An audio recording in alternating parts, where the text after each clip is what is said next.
We're calling this street Grant Ave. This is a helical pier and interior foundation repair per se. The homeowner contacted us because his existing tenants were getting ready to move out of the house and he wanted to address some foundation concerns he's been having for the past few years. Some interior doors not opening very well, some interior cracking, floors are a little bit out of level. So he called us, we brought our engineer out here. Our engineer performed a couple surveys around the house to establish where the house is settling and why. He does something we call a floor level survey, where he'll come into the house, establish a benchmark, and then he'll level out the whole house to figure out what areas are low, what areas are high. For this house, the corner that we're looking at right here was actually about an inch lower than the rest of the house. The reason being is poor soils conditions, that really bad clay material that kind of expands and contracts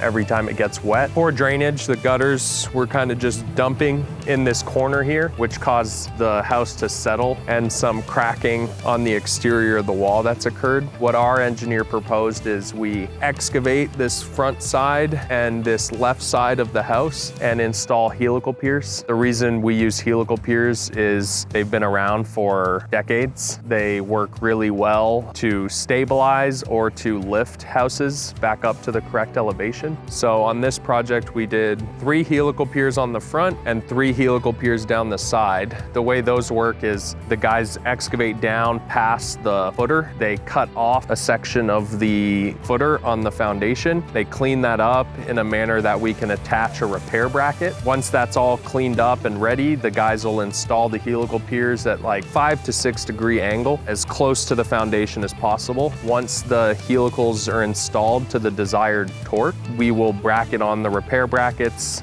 and continue from there. The engineer actually specifies the desired torque. So once we hit that desired torque, he tells us to stop. We take our machine off that helical pier, move to the next helical pier. The crew will then come, cut the helical pier down to allow the repair bracket to go on. The repair bracket will then be installed with a series of lifting plates. And what the lifting plates do is they allow us to tighten everything up to the house, and if desired, lift the house up to 3.5 inches. This house was only out about an inch in the corner, so we lifted it back up an inch and then secured the lifting brackets on, filled all the cracks and backfilled, and now the crew's got to come and do some landscaping and address some drainage here, and then address these gutters that aren't piped out far enough away. On this side of the house, where 2 of the helicals had to go, are further than what our machine can access. Sometimes we'll ask the neighbor next door if we can take the fence down and try and access in that manner. We had to do what we call handheld helical piers, which is where we take our excavator and we run hydraulic lines off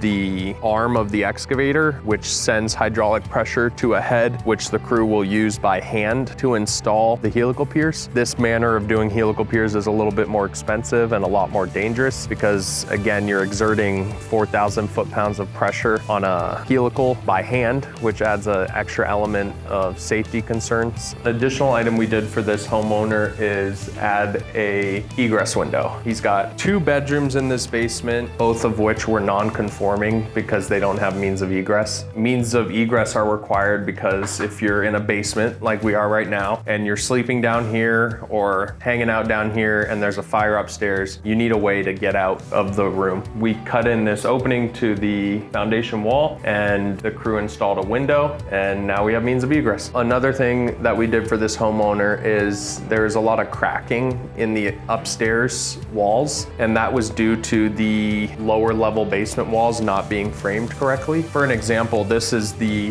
center wall in the basement. This is actually a load-bearing wall, so it bears on the concrete below. When it's a non-load-bearing wall, like these ones for the closet and the room partitions, the wall is actually supposed to be floating, so I can stick my foot under there. The reason being is because of our expansive soils in Colorado, they want the slab underneath to be able to move independently from the wall. So the way it was set up before, these walls were bearing directly on the concrete, similar to the center wall, and as the slab underneath moves, it transfers that all the way up through the house and causes cracking and doors not to open upstairs. So our crew came in and cut 3 feet of drywall off. They modified all these walls, put a new plate down, and then they put a spike in which holds the bottom of the wall in place. But now there's a void which allows the floor to move independent without pushing up on all the walls. The way the exterior walls were done is they are just furring strips. So these furring strips went all the way down to the ground before. Again, we're just trying to create a void. So that way if the slab moves, it moves independent from the furring strips and doesn't send cracks all the way up. Now that all these void framing repairs have been done, the drywallers will come back in, patch all these walls, paint the whole basement, and then we'll reinstall base all the way around. Won't have to be worried about it anymore. Follow along with this project and all the other ones we got going on. Please be sure to like and subscribe.